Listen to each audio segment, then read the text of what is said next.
जय श्री कृष्ण, राधे राधे। तो बंधुओं, आज हम इस वीडियो में श्रीमद् भगवत गीता का 6ठा अध्याय आत्म संयम योग श्रवण करेंगे। बंधुओं, हमारे कितने ही जन्म हो चुके हैं ये हम नहीं जानते, लेकिन ये जानते हैं कि इस जन्म में हम में इतनी समझ है कि अगर हम चाहें तो इस जन्म में श्रीमद् भगवत गीता को सुन के समझ के ज्ञान हासिल कर सकते हैं। श्रीमद् भगवत गीता के 5वें अध्याय में हमने जाना कि भगवत प्राप्ति के लिए सर्वोत्तम मार्ग कौन सा है, अपने लक्ष्य को कैसे प्राप्त किया जाता है और किस तरह से हमारा शरीर हमको आलस में बांधने की कोशिश करता है। भगवत गीता के 6वें अध्याय में हम जानेंगे कि एक योगी क्या होता है और योगी कैसे बनते हैं। अर्थात आज के युग के अनुसार बात करें तो योगी का मतलब वह इंसान है जो अपने जीवन में कुछ बड़ा करना चाहता है। तो चलिए शुरू करते हैं आज के वीडियो को। इससे पहले कि आप श्रीमद् भगवत गीता के 6वें अध्याय की शिक्षाओं में खो जाए, अगर आप इस चैनल पे नए हैं और आपने अभी तक इसे सब्सक्राइब नहीं किया है तो आज ही चैनल को सब्सक्राइब करके बेल आइकन को प्रेस कर दीजिए ताकि हमारी वीडियोस की नोटिफिकेशन आपको मिलती रहे। श्री भगवान जी बोले, हे अर्जुन, जिसकी कर्म फल में आसक्ति नहीं और कर्मों को करता है वह सन्यासी और योगी है, और जिसने हवन आदि लौकिक कर्म छोड़ दिए हैं वह योगी नहीं है। हे अर्जुन, इसको सन्यासी कहते हैं उसी को कर्म योगी जानो, क्योंकि संकल्पों का त्याग किए बिना कोई योगी नहीं हो सकता। जो मुनि योग प्राप्ति की इच्छा रखते हैं उनके लिए उनका साधन कर्म ही है, और उनके योगी होने पर उनका ज्ञान पूर्ण होने का साधन उनके चित्त का समाधान है।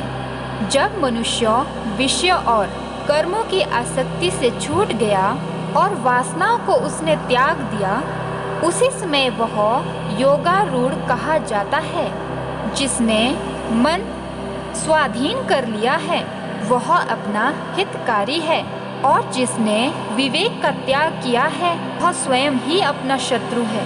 मन को जीतने वाले शांत स्वभाव मनुष्य की आत्मा शीत उष्ण सुख दुख मान और अपमान इनके होने पर भी अत्यंत स्थिर रहती है। जिसने ज्ञान विज्ञान से अंतःकरण को तृप्त कर लिया है, जो निर्विकार हो गया है, तथा जिसने अपनी इंद्रियों को वश में कर लिया है, जो मिट्टी पत्थर और सोने को एक सा समझता है, वही योगी कहलाता है। सुहृदय मित्र शत्रु उदासीन द्वेषी मध्यस्थ द्वेष करने योग्य बंधु वर्ग साधु और पापी, इन सब में जो समान दृष्टि रखता है वही श्रेष्ठ है। योगी पुरुष को मन और आत्मा को अपने वश में करके वासनाओं और समस्त प्रपंचों को त्याग कर एकांत स्थान में पहले कुश, उसके ऊपर मृगादिकों का चर्म और उसके ऊपर वस्त्र बिछावे। स्थान ना तो बहुत ऊंचा ना बहुत नीचा हो, उसी पर मन को एकाग्र करके चित्त और इंद्रियों को रोक कर बैठना चाहिए। आत्मशुद्धि के लिए योग करना चाहिए। शरीर मस्तक और गर्दन को सम करके अचल होकर स्थिर होवें और अपनी नाक के अग्रभाग को देखता हुआ सब दिशाओं से अपनी दृष्टि हटाए रहे।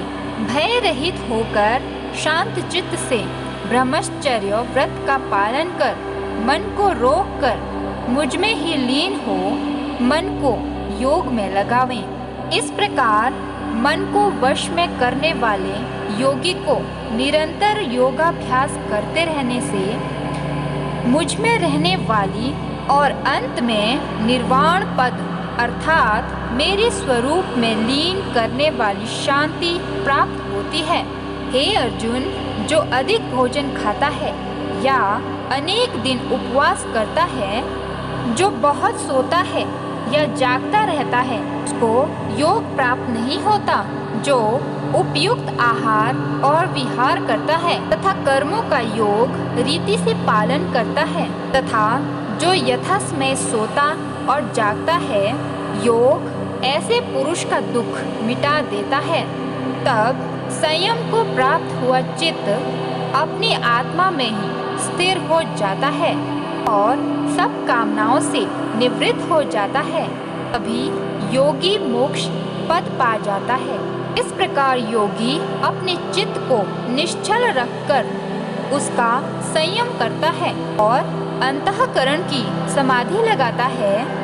जिस जिस अवस्था में योगाभ्यास के कारण चित्त का वेग रुककर विषयों से पृथक होने लगता है और जब शुद्ध अंतःकरण से आत्मा को ही देखकर आत्मा में ही संतुष्ट होता है, जिस अवस्था में वह अत्यंत सुख जो इंद्रियों द्वारा जाना नहीं जा सकता वरन केवल बुद्धि से जाना जाता है, अनुभव करता है।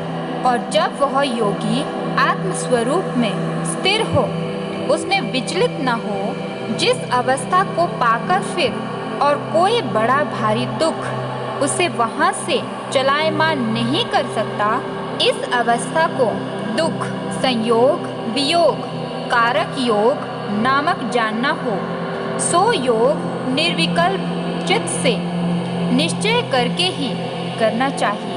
संकल्प से उत्पन्न होने वाली समस्त कामनाओं को त्याग कर और मन में सकल इंद्रियों को चारों ओर से रोककर धैर्य के साथ बुद्धि को अपने अधीन कर धीरे धीरे विषयों से दूर हटें और भली भांति मन को आत्मा में स्थिर करके किसी पदार्थ की चिंता ना करें। वह चंचल और अस्थिर मन जिधर जिधर जाए उधर उधर से इसको हटाकर आत्मा के वश में करना चाहिए।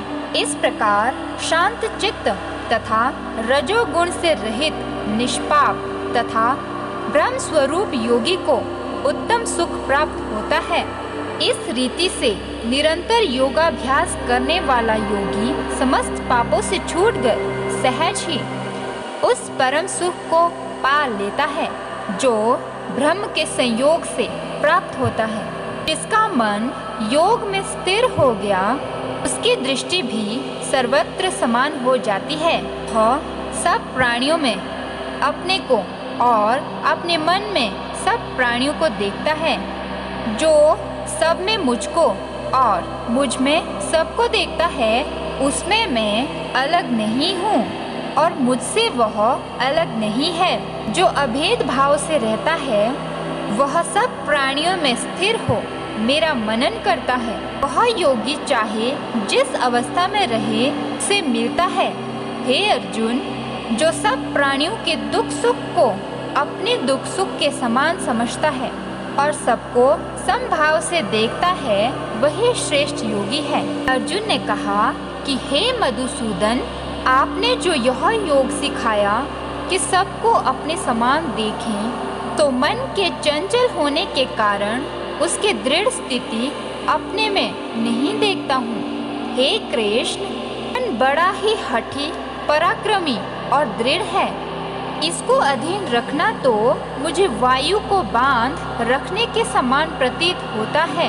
कृष्ण भगवान ने कहा, हे महाबाहु, इसमें संदेह नहीं है कि मन अति चंचल है और इसे वश में करना बड़ा ही कठिन है। फिर भी हे अर्जुन, अभ्यास और वैराग्य से अधीन कर लिया जा सकता है। जिसका मन वश में नहीं, उसको योग अत्यंत दुर्लभ है, ऐसा मत है। परंतु मन को वश में करने वाले प्रयत्न करने से उपाय द्वारा इस योग को प्राप्त कर सकते हैं। अर्जुन ने कहा, हे श्री कृष्ण, जिसमें श्रद्धा तो है पर जो योग प्राप्त करने में सफल नहीं हुआ है और जिसका चित्त योग से विचलित हो गया है, वह योग सिद्ध नहीं पाने से किस गति को पहुंचता है। हे महाबाहो, जिसका पहला आश्रय भी गया और ब्रह्म प्राप्ति भी नहीं हुई, वह दोनों उस ओर से भ्रष्ट होकर विच्छिन्न मेघ के समान नष्ट तो नहीं हो जाता? हे कृष्ण, मेरा यह संदेह आपको ही दूर करना पड़ेगा।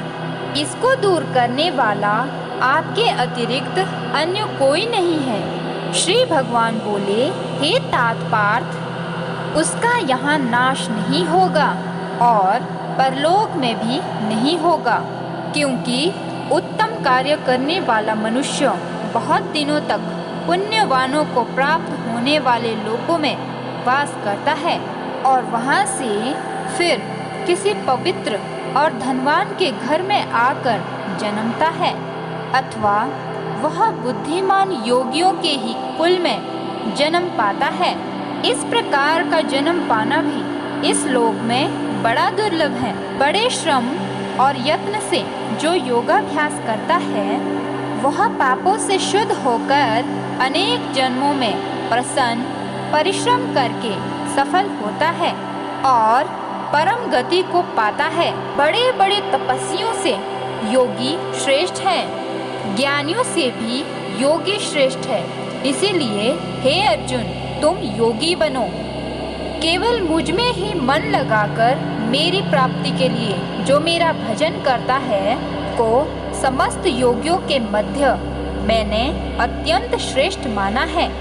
तो बंधुओं, ये था श्रीमद् भगवत गीता का 6ठा अध्याय आत्म संयम योग। और अब श्रीमद् भगवत गीता के 6ठे अध्याय का महात्म्य श्रवण करते हैं।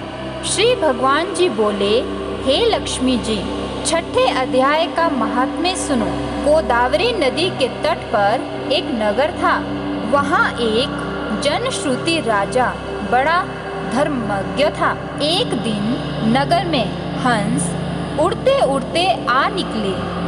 उसमें से एक बैठते ही उतावला हो उड़ गया।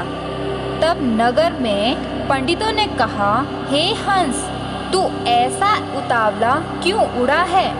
क्या तू राजा जनश्रुति से पहले ही स्वर्ग को जाना चाहता है?